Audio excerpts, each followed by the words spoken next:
निरीक्षण करने पहुंचे हैं, क्या कुछ यहाँ पर जो है चीज़ें देखने को मिल रही है? देखिए, अस्पताल के स्ट्रक्चर को देखिए तो स्ट्रक्चर बहुत बढ़िया है। फिर भी स्ट्रक्चर भी देखने के बाद रंग रोगन और नया अस्पताल बना है। अभी 21 जनवरी बता रहे हैं कि इसका माननीय मुख्यमंत्री जी ने उद्घाटन ही किया। बावजूद इमारतों में जो दरारें हैं वो बहुत कुछ बयां कर रही हैं, और साथ ही साथ अस्पताल में जिस तरीके से खगड़िया जिला अस्पताल में डॉक्टरों का अभाव था, टेक्नीशियन का अभाव था, स्टाफ का अभाव था, ठीक उसी तरीके से यहाँ भी देखने को मिल रहा है कि डॉक्टरों का अभाव है, टेक्नीशियंस का अभाव है। व्यवस्थाएं हैं लेकिन वो व्यवस्थाएं पड़ी हैं और धूल फाँक रही हैं। तो पहले भी मैंने माननीय स्वास्थ्य मंत्री जी के समक्ष यहाँ की स्वास्थ्य सेवा की वस्तुस्थिति से रूबरू कराया था, और यहाँ की स्थिति देखने के बाद मुझे और ये लग रहा है कि जो डॉक्टर है वही प्रभारी भी। दुखद इस बात का है कि जो डॉक्टर साहब अभी आप देख रहे हैं मेरे बगल में, यही अभी पूरे प्रभारी भी यही हैं, यहाँ की तमाम व्यवस्थाएं भी यही देख रहे हैं, पेशेंट भी यही देख रहे हैं। ऐसी स्थिति में इतने बड़े अस्पताल को जिस तरीके से चलाया जा रहा है, जो मैनेजर है वो विगत 15-20 दिनों से छुट्टी में है, उनका कोई रिस्पॉन्स नहीं, उनका भी काम यही देख रहे हैं। जो डॉक्टर यहाँ पर 3 थे शिशु रोग विशेषज्ञ, उसमें भी कोई डॉक्टर यहाँ उपलब्ध नहीं है। तो स्थिति दुर्भाग्यपूर्ण है। बाकी हम लोग इसको लेकर माननीय मंत्री जी के समक्ष बात करके आगे की। सर, यहाँ पे ड्रेसर का भी कमी है, जो कि छोटा मोटा एक्सीडेंटल होता है, उस पर ड्रेसर भी नहीं है। उसी स्थिति में बिल्कुल ऐसे हम लोग इसीलिए एक सूची हम लोग तैयार कर रहे हैं, जिस तरीके से हम लोगों ने जिला अस्पताल की सूची बनाई थी।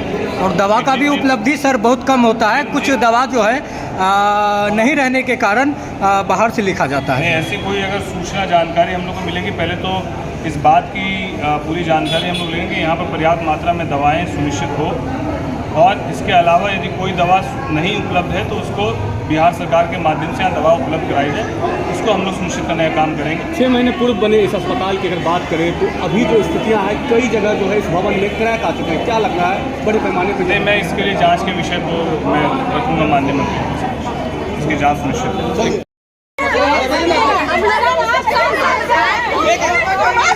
एक-एक करके बोलिए, एक-एक करके बोलिए।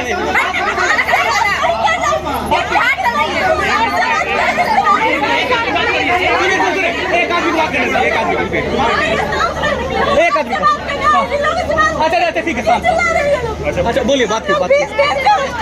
कोई जवाब नहीं दे रहे हैं।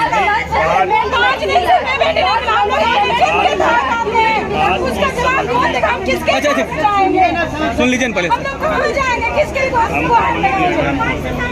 इस बात को समझिए, आपकी मेन परेशानी यही है कि 3 टाइम आपको अपना अटेंडेंस सुबह 9 बजे से लेकर शाम 5 बजे तक, जैसे एक ही छत के नीचे 2 स्टाफ रहते हैं, एक परमानेंट दीदी रहती है, एक एनएचएम रहती है, और सारा काम एनएचएम लड़कों ही ज्यादा करना होता है। मैं कंपैरिजन की बात नहीं कर रहा हूँ, पहले आपने समस्या की बात की। जी सर, अभी तुलना की बात मत कीजिए कि उसको ये आपकी समस्या यही है जो हमको मालूम है कि आपको 3 टाइम अटेंडेंस फेस दिखा के अपना बनाना पड़ता है। हम बनाने के लिए तैयार हैं। फिर क्या दिक्कत है? फिर क्या दिक्कत है?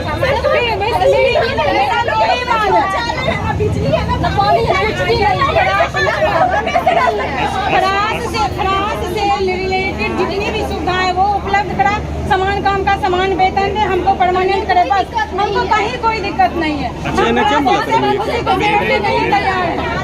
हमको आपसे एक ही रिक्वेस्ट है, आप मेरे मांग को आगे बढ़ाइए, और हम आज 20 दिन से स्ट्राइक पर हैं, कोई सुन रहे हैं। आप नहीं सुनिएगा तो हम किसके पास जाएंगे? हम दीदी आपकी बात को माननीय स्वास्थ्य मंत्री जी के समक्ष रखें।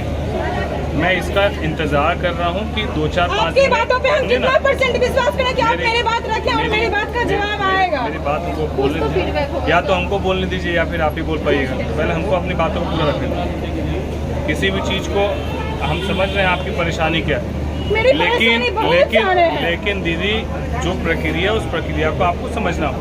ये इंस्टेंट नहीं है, हम इसके डिसीजन मेकर नहीं कि अभी हम आपको बता देंगे कल से ये नहीं होगा। हम आपकी बातों को, ये राज्य का विषय है, ये केंद्र का विषय नहीं है। तो पहले जब हम आपको कह रहे हैं कि जब ये राज्य का विषय है, पहले हम लोग इसको राज्य के माननीय मंत्री जी के समक्ष रखेंगे। अगर वहाँ से कोई सकारात्मक जवाब नहीं मिलता है तो वैसे स्थिति में हम लोग फिर केंद्र में, सदन में मौका मिलेगा, मैं उसको बात को रखूँगा। लेकिन अभी ये फिलहाल राज्य का विषय, मैं कल यहाँ से पटना जाऊँगा, वापस से माननीय मंत्री जी के समक्ष मुलाकात होगी, माननीय मंत्री से बात होगी। मैं अपने सोशल मीडिया से जो बात होगी उसको पोस्ट भी करूँगा, आपको जानकारी भी दूंगा अखबार के माध्यम से। आपने बोला कि हमने अभी तक बात नहीं रखी, अभी कुछ मिनट पहले बोले कि हम बात रख दिए। केंद्र में बोल रहे दीदी, बात नहीं रखी गई है, राज्य में बात समझ नहीं रहे हैं। केंद्र में बोले बात रखे 8 तारीख को स्ट्राइक किए थे, 10 तारीख को आपको खगड़िया में हम लोग आपसे मिले थे और आपको सब बात बताए। पटना जब गए तो माननीय मंत्री होती है, उसके बाद माननीय मंत्री के बाद अभी तक कोई जवाब ही नहीं आया है। वही हम कह रहे हैं इस विषय हम पर। लोग कितना दिन तक इंतजार करेंगे जवाब आने ये विषय इमीडिएट वाले विषय नहीं है।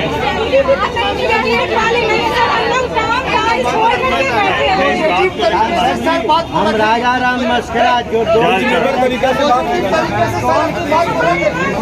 मतलब इन लोग को यहीं पे परमानेंट